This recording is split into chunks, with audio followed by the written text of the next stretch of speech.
Hello and welcome to Perthshire Online TV. I'm Vivian Corrigan. And I'm Gavin Syme, and welcome Perthshire to 2012.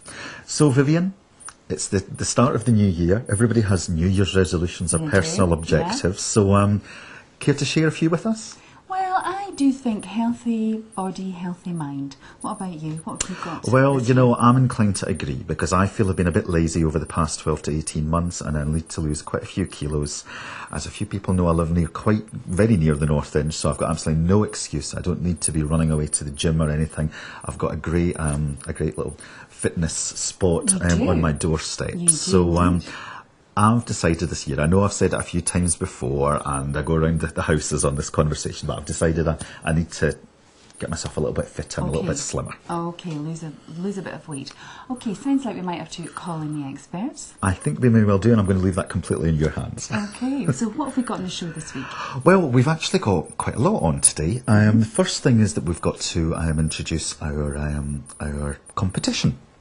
We've actually got a Facebook competition from right now till about the middle of January, and in the middle of January Vivi and I will be picking two likers from the Perthshire Online Facebook page. That's an individual and a business, and there'll be some free filming opportunity and some free advertising opportunity for them. So it'll include the existing Facebook likers and anybody that likes the Perthshire Online Facebook page from now when you see this till the middle of January.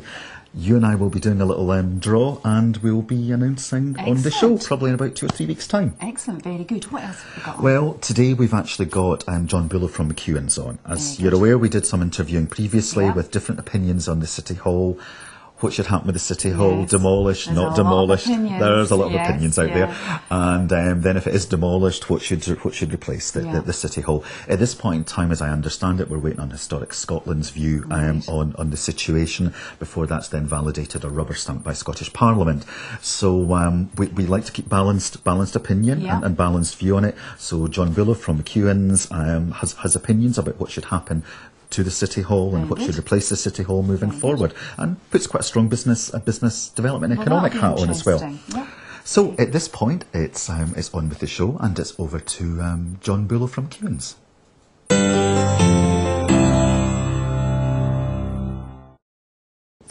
You may remember a few weeks ago we interviewed Jim Cormie, who's ex-chief exec of Perth and Kinross Council, with regards his very clear views on the plans for Perth City Hall and what should happen or not happen post demolition. We have very different views here today. We have John Bullough from McEwans of Perth, chairman of McEwans of Perth, who we would like to introduce to the show. John, welcome to Perthshire Online TV. Hello there, Gavin. Hello. John, you've been campaigning with regards Perth City Hall status for some time now, and you have your personal views around what demolition should be and moving forward. Would you like to share to the viewers some of the history as to where you're coming from and your involvement up to this point in time? Absolutely. First of all, I understand and respect that many people have an extremely strong views over this important issue. I also appreciate that in many cases we're dealing with nostalgia as the primary argument for retention of the City Hall, and I understand that there are a number of folk out there that have met their loved ones at the City Hall, that have stolen their first kiss under the cherubs, and no amount of reasoned argument is going to, and I fully respect that view. Maybe did. Right. no amount of reasoned argument is going to make them change their view, and I utterly respect that. But I personally believe that that demolition is the best option for Perth. I think that Perth is pretty unique in Western Europe for the size of the town and the certainly the importance in Scotland's history, in that it doesn't have an open space within its city limits. The Romans always used to have their great forums, and there was a very good reason for that. So, from a business economic perspective moving forward, if we were to demolish the City Hall, replace it by, I'm assuming you're in support of an open piazza, square, yes.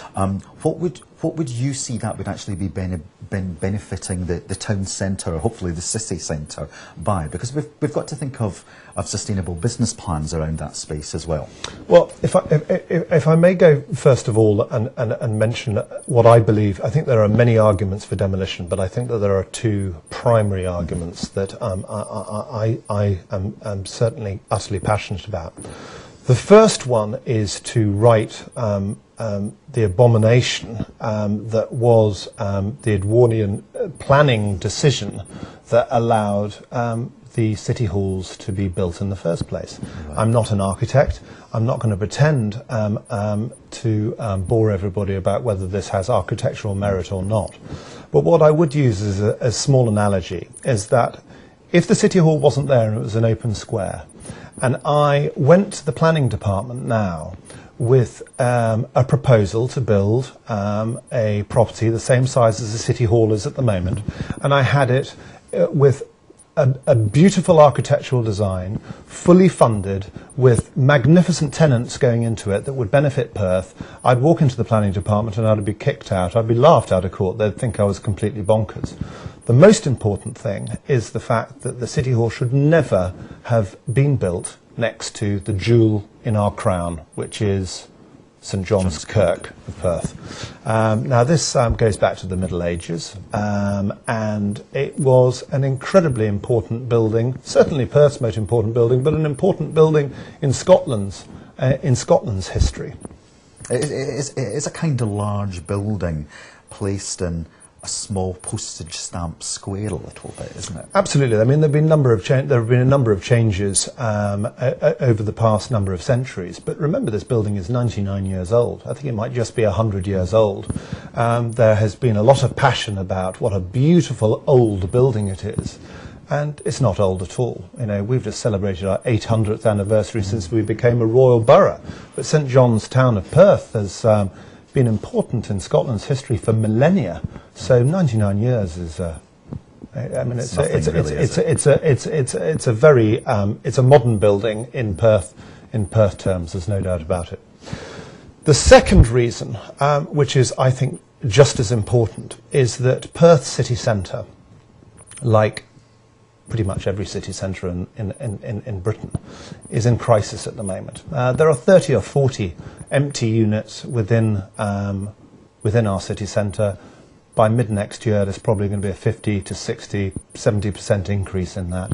We've just recently heard the terrible news of Laura Ashley moving out. Past Times are about to move out. Jessops have already gone. And I've heard, you know, on the grapevine, there are 2 or 3 other sort of household names that are about to go under. Not that the other businesses have gone under, they've just decided to move out of Perth. And it is absolutely imperative that we, as a city centre, have a unique selling point, a reason to drive footfall into the town. Now, the only way you do that is by creating events and having exciting things going on in the town that prevent people from doing all their shopping on the internet and doing all their shopping at large superstores on the Crieff Road. And that is those are the enemies of the city centres at the moment, both the internet and the large superstores. Another analogy would be if I was to open a small shop, let's say an optician's, where would I prefer to be? Would I prefer to be in the centre of town with limited parking, very high rent, very high rates, difficulty in access, you name it? Or would I prefer to be outside the checkout of a large superstore? And the only way that we prevent the superstores taking over our city centres is by planning regulation. And I have to say, even though there have been challenges, even though there have been some unfortunate decisions over the past 10 years, Perth City Centre Council, their planning department, our planning department in Perth, they realised this problem, that it is called the donut effect, the concept of the main superstores going out of the town and rotting the city centre. Yeah. And it's more than just the city centre. If Perth city centre dies, we're a market town. We are the heart of our county. And if Perth dies, the county will die with it. So what we need to create are exciting events in our city centre. Now, we've all seen them, things like the Colin McRae rally, markets, you name it. Now, as it stands at the moment, if an interesting event happens in Perth, it dissuades all our normal customers from coming into the town, because to house an event in Perth requires the police to block off roads and to stop car parking, and it turns customers away.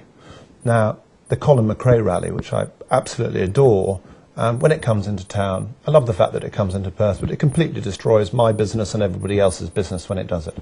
If there was a flexible, open space to run markets, to be able to run parades, to be able to have concerts, and to have the rally, what father, what family would not come and have a look at all the fantastic rally cars with all the entertainment and bands and shops that would be attached to it?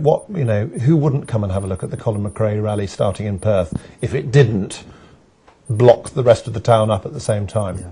And that's where I think the major commercial impact will be in having an open, flexible square.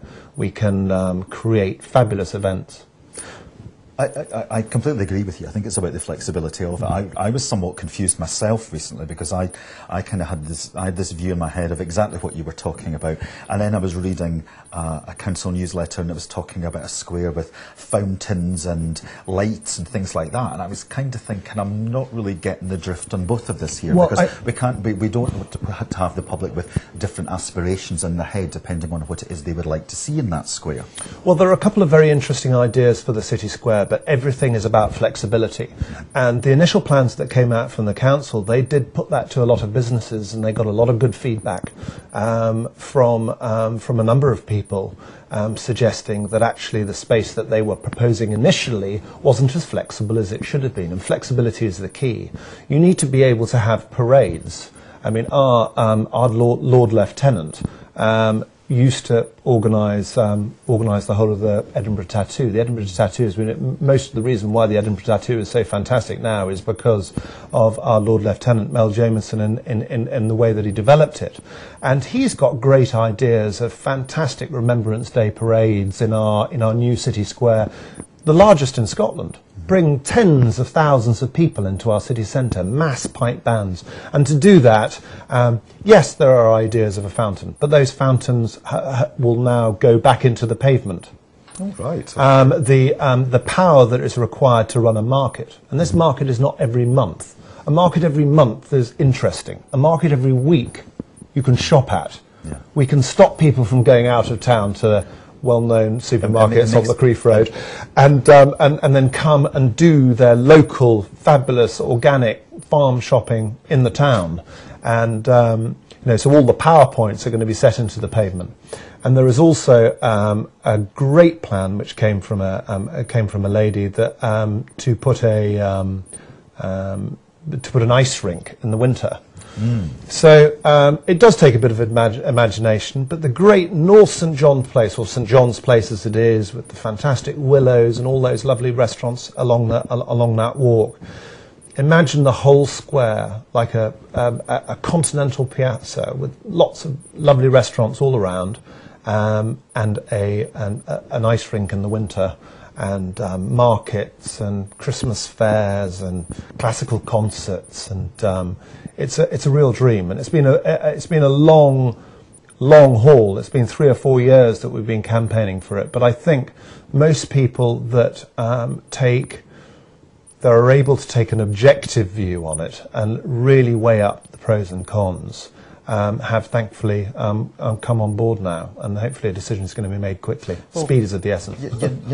Some of the examples are given are always negative examples, because you look at the square in front of a hotel up in Lothian Road in Edinburgh, and it's very concrete. From the other extreme, I look at what they've done at the end of George Street and St Andrews Square in the past 10 to 12 years. Absolutely. When I left Edinburgh, I lived in Edinburgh, it was really a not particularly nice area. Okay, I know there's quite an iconic department store has opened up there as well. Absolutely. They've got Maltrees Walk, but that's quite a jewel in the crown at the end of George Street now. And St Andrews Square was known really very much as the bus station square, and you didn't spend any time in it at all. So absolutely, I totally agree with that. And you go to Germany and Czech Republic and places like that, and they've really got their city centre squares absolutely taped. They all tend to be around their most important buildings. It's the right place for the square, and there was a square there before, of course. There was a market square behind St John's Kirk before, so in many ways the demolition of the city halls is just righting a wrong. So let's just look at some potential business impact. We talked about, you made reference to the nice restaurants and cafes round about there. You've been through pedestrianisation on St John Street. We've seen the pavements up in the High Street. Yeah. Let's not try to kid ourselves that there's not going to be impact as they demolish and rebuild there as well. Isn't there a risk that some of those businesses might not see through the X period of time that demolition impact is going to cause on them? Well, I mean, there's two aspects to that. City Hall doesn't bring anything in, doesn't bring any business into them. That's very true. Yes, it's going to be painful. All environmental improvements are painful in the meantime, but there's no pain, no gain. The flip side of it is absolutely enormous, and I think that not only is the City Hall as it is at the moment disproportionate in the space that it holds, in the fact that it blocks St John's Kirk, but most people that are shopping within King Edward Street and the High Street around Debenhams and the St John's Centre don't even know that St John's Kirk even exists. You can't see it, it's completely blocked out. Now we've got a fabulous new owner of the St John's shopping centre. Which, and I know they've got lots of money because I've looked at their books, and I've also seen quite a lot of the shopping centres that they have refurbished around Britain and in Australia.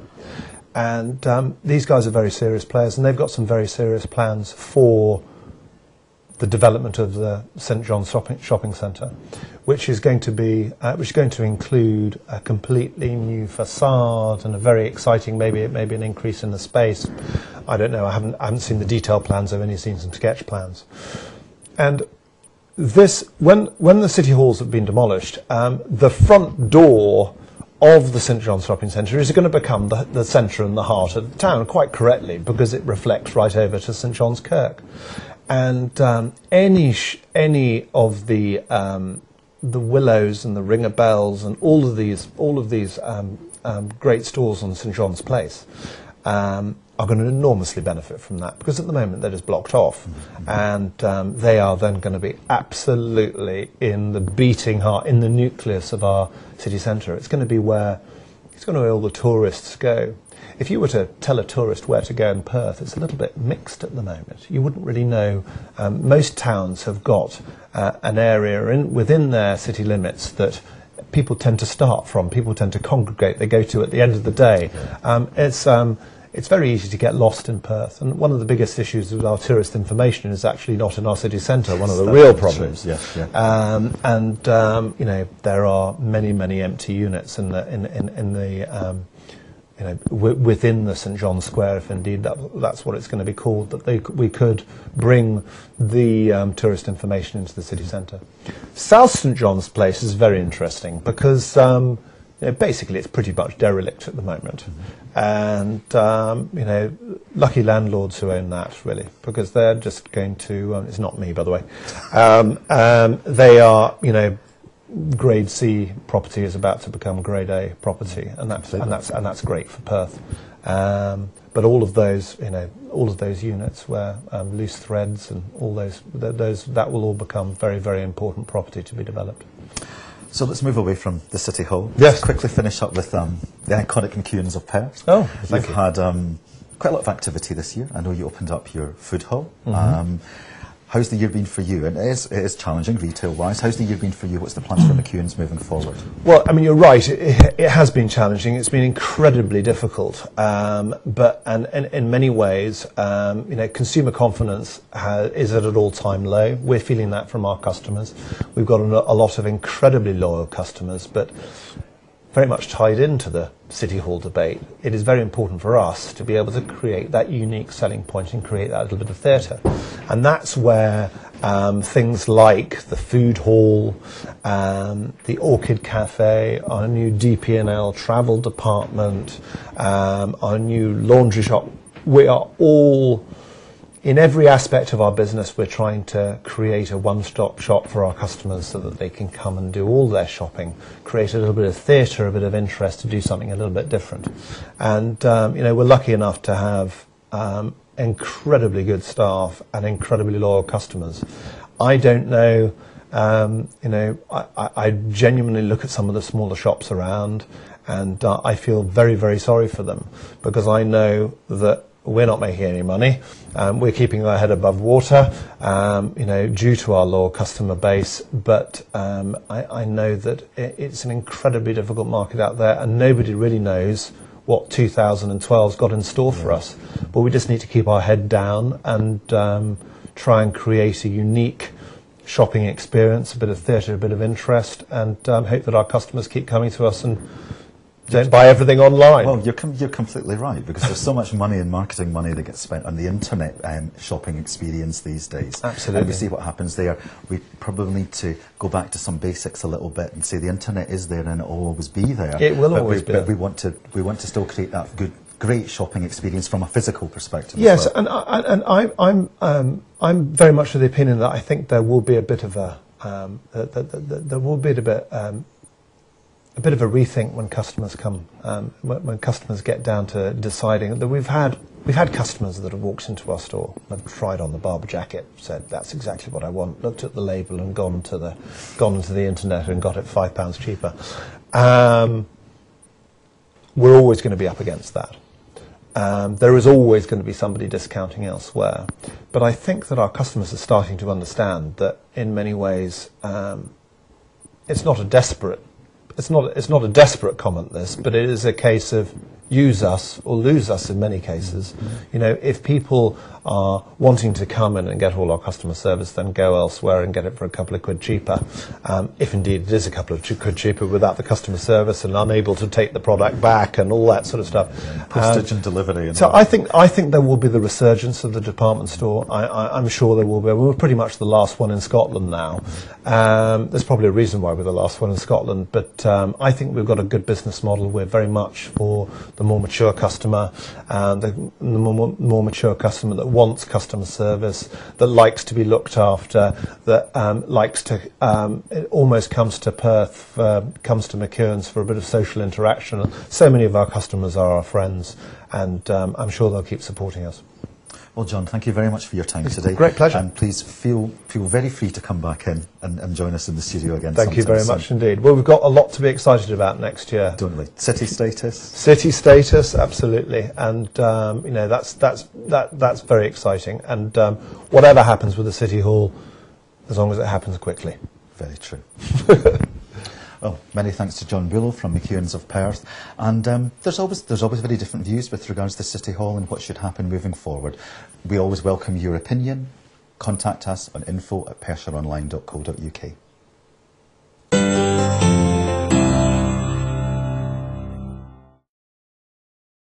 Well, have I got something fascinating for you? Not only fascinating, but it's a fascinator.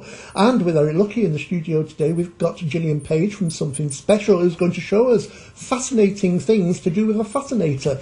Oh, I couldn't get that word in anymore. Could have happened to the show, Chuck. So tell me, what is a fascinator? Fascinator is a hair piece, which is made either on an Alice band, a comb, a clip, anything like that will then sit on your head as opposed to a hat. Okay, I suppose the safest one, because I've seen, usually get these at royal weddings and royal things like weddings, Ascot, any social event. It's quite. I wonder how they keep them on the head, because it always looks like it's going to fall off. Apart from using staple gun and nails and a hammer, and gaffer tape, anything like that. The pieces that are made on combs and bands can also be attached with a little clip too, if need be, like a little Kirby grip or something like that. Okay, so they're quite safe once they're on there. Absolutely, yeah. Now the one that we're going to be showing you is this one here. Can you just tell us a little bit about it, and then we'll start showing people how to make it? Well, this is an Alice band which has been made on. A Fascinator has been made on an Alice band. It's been quite securely attached onto that. It's all handmade. It's everything I've made myself. It's a lovely design. It's a nice idea maybe for using for Christmas, with the lead up to the Christmas parties and things. Reds and gold colours there, but obviously any colour can be made. Okay, well listen, we're going to show you a step-by-step how to make this fascinator. Now, Gillian, we're going to make this beautiful fascinator, aren't we? Yep. Now, you need all the bits and pieces to go with that. You've got feathers, you've got beads. So the first thing you need is actually this, which is the, what do you call that? It's an Alice band. An Alice band, and that's the one that just grips into the hair, and little grips here.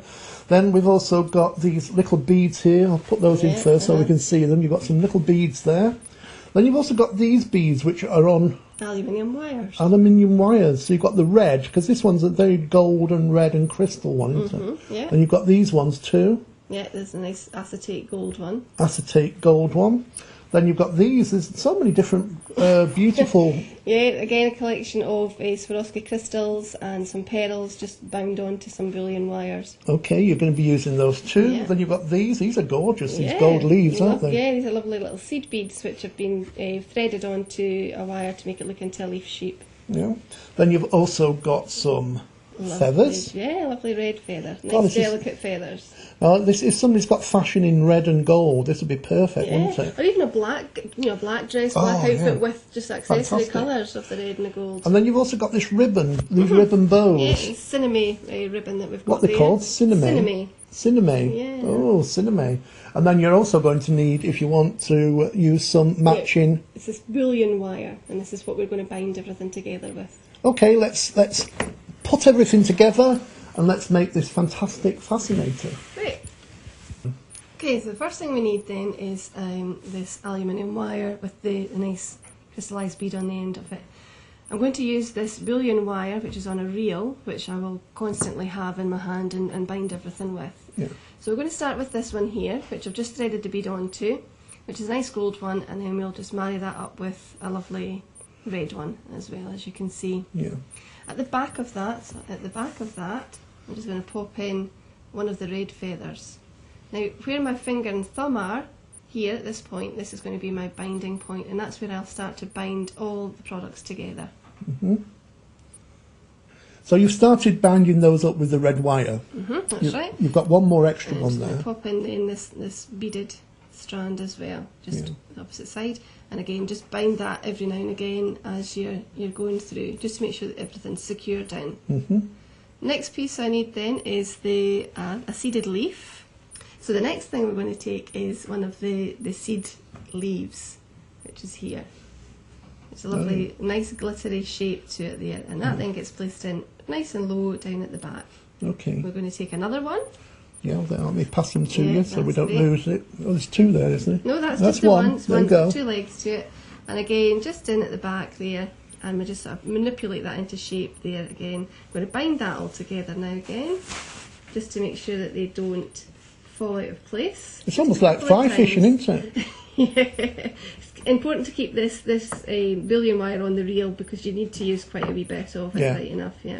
And what do you use next? Next we need to have another piece of the beaded thread. So the one that's got all the beads on it, that's Yeah, it. there You're you getting go. it, you're I'm getting passing Alan, it to well you. done, well done. My Just glamorous think of assistant. me as the glamorous assistant. Oh, I like that. Never been And called then one we're of those going to before. take one of the gold wire. That's There you right. go. That's So it's just a question of building this up bit It by is bit. indeed, yeah, that's it, exactly. And this is the beauty of coming to us to get one made, because they're all unique, they're all slightly different from everybody else's or from the other And you've ones. got lots and lots of different things. You can personalise these lots of different ways. Absolutely. We let our ladies choose the pieces that they like to have in their fascinator. So you just basically carry on building up on Build that, up. adding the Yeah, different absolutely. beads and the feathers as you go along. That's it, exactly, yeah.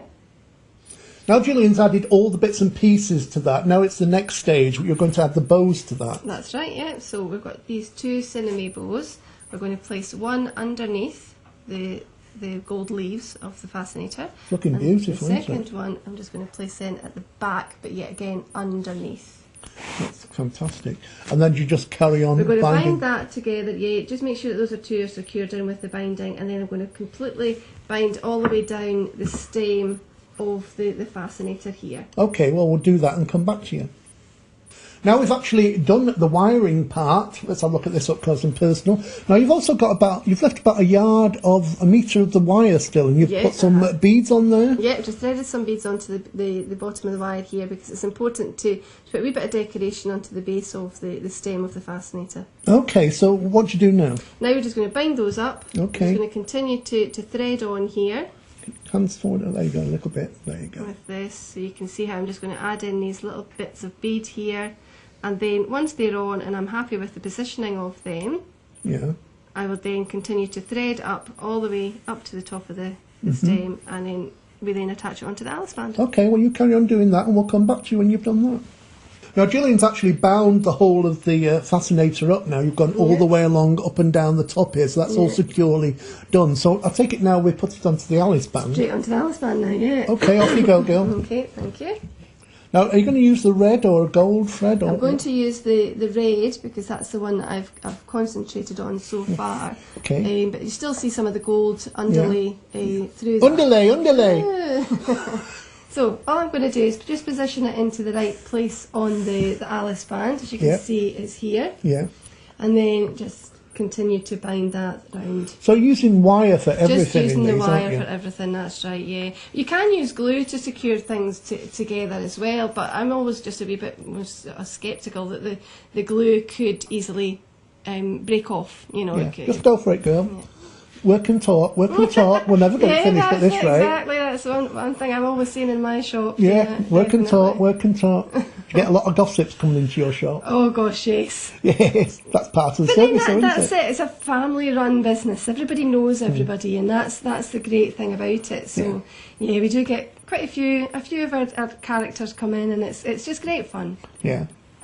So this is the kind of thing people can do that you can teach, but you also sell a range of these as well. Oh yes, yeah. We've got a couple of glass cabinets that we have a few of our pieces already on show, and again, these are just to let people see what is available. Really, they can buy direct from there if they wish, or of course they can. That's fantastic. They can have something made bespoke for themselves. Yeah.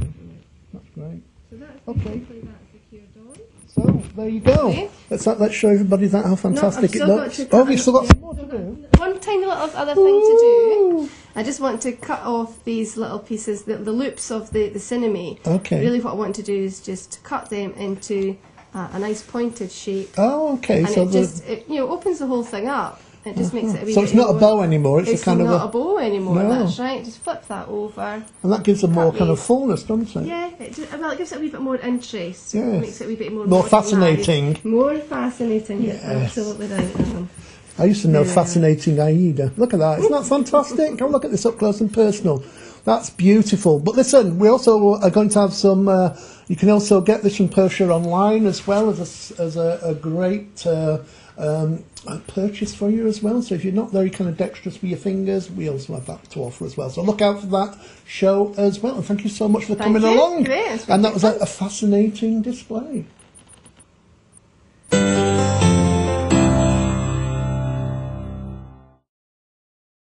So tell me, moving back onto the business side of things, busy 18 months, but you've got lots of plans as business people and you want to move forward. So what's the next step? So where are you moving on to? Well, Hetties, when we started sitting down, when we sat down and started talking about Hetties, the plan, our long-term 5-year plan, is to roll out 10 management-owned and run Hetties units throughout Scotland. Right. So we looked at the marketplace. There's not a chain of tea rooms.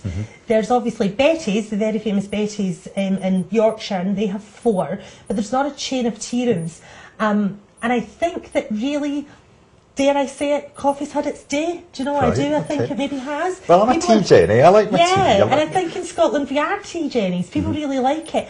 And from the health benefit aspect of tea, people are beginning to experiment a little bit more with different green teas, with herbal infusions, so there's no caffeine involved. And I think that's made it more commonplace for people to try something different that they wouldn't have done before, perhaps.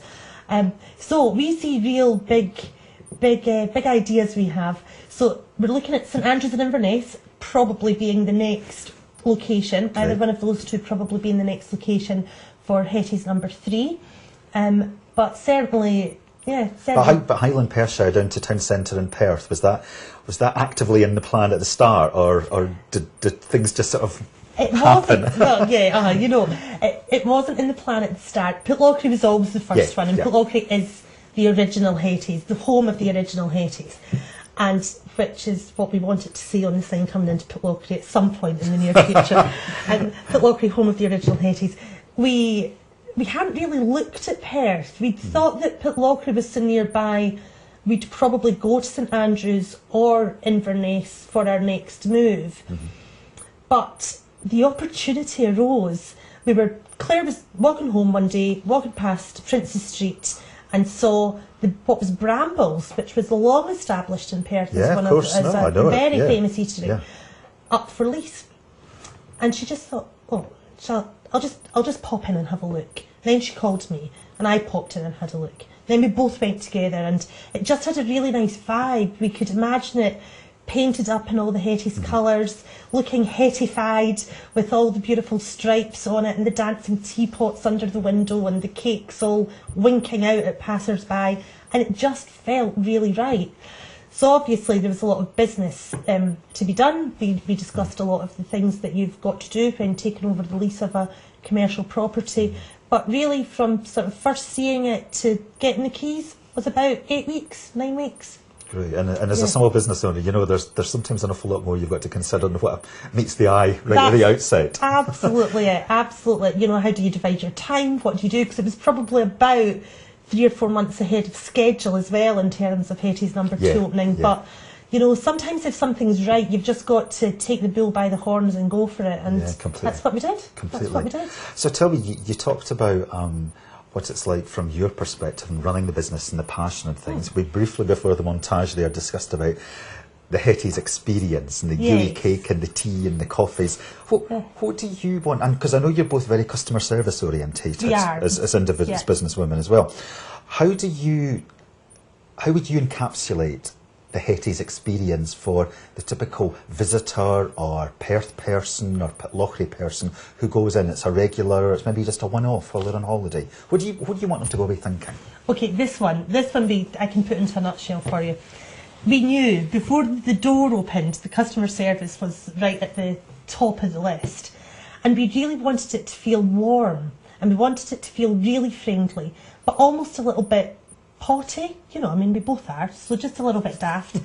And the whole idea was that you'd have mismatched vintage china, really old chintzy china, in a modern, very quirky tea room.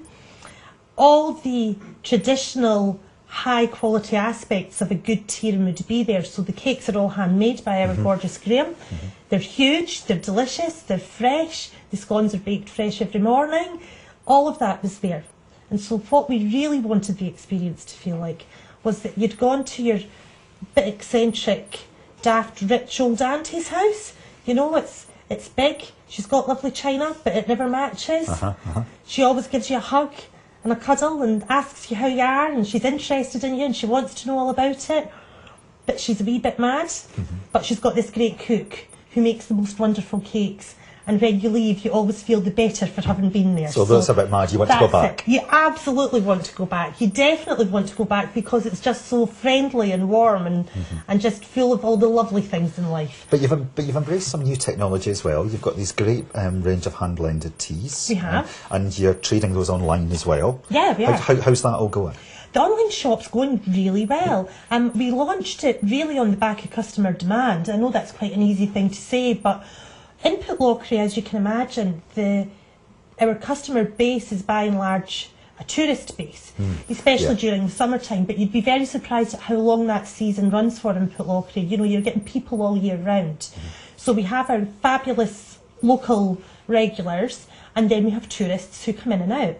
And they were enjoying these teas so much, they started asking for them. Well, we were retailing them out of the shop. These people were buying them, going home, and then emailing saying, how can I get more? I want to buy more. So we moved at a pace with the online shop because, again, we'd really thought that might be spring 11, and it ended up being November 10. Got the online shop up and running, and it has proved to be a huge success. It's done exactly what we thought it would. People come, they like the tea, they go home, and they go online and order. So last week, we posted tea to Wisconsin. I was going to say, you're going international. We have been to every continent. We have been Fantastic. to every continent. Good. So because Pitlochry is such a famous spot for tourists. Anybody who comes to Scotland on a tour will end up in Pitlochry at some point. I mean, it's very, very busy. Perth, I think, is Perth still technically the gateway to the Highlands It or is, something it as is, well? Yeah. So there's a lot of people visiting, and so the online shop has been fantastically good Great. for us. So tell us a little bit about some of the teas then. Just roll through some of them. Was Pucker My Lover or something like that? Pucker Up Lover. Yeah, for lovers all over the world. Pucker Up Lover is a gorgeous blend. As you've asked about it, I'll tell you about that. It's actually an infusion, so it's not tea as such. It doesn't have any of the tea plant in it. Right, okay. So it's naturally caffeine free. You can make a fabulous hot drink with it. And it has hibiscus flowers, which give it that beautiful pink colour. It's bright pink when you pour it. Hibiscus flowers, strawberry pieces, lemon pieces, and orange pieces. And it also has cornflowers and elderflowers, which give it just that lovely soft flavour.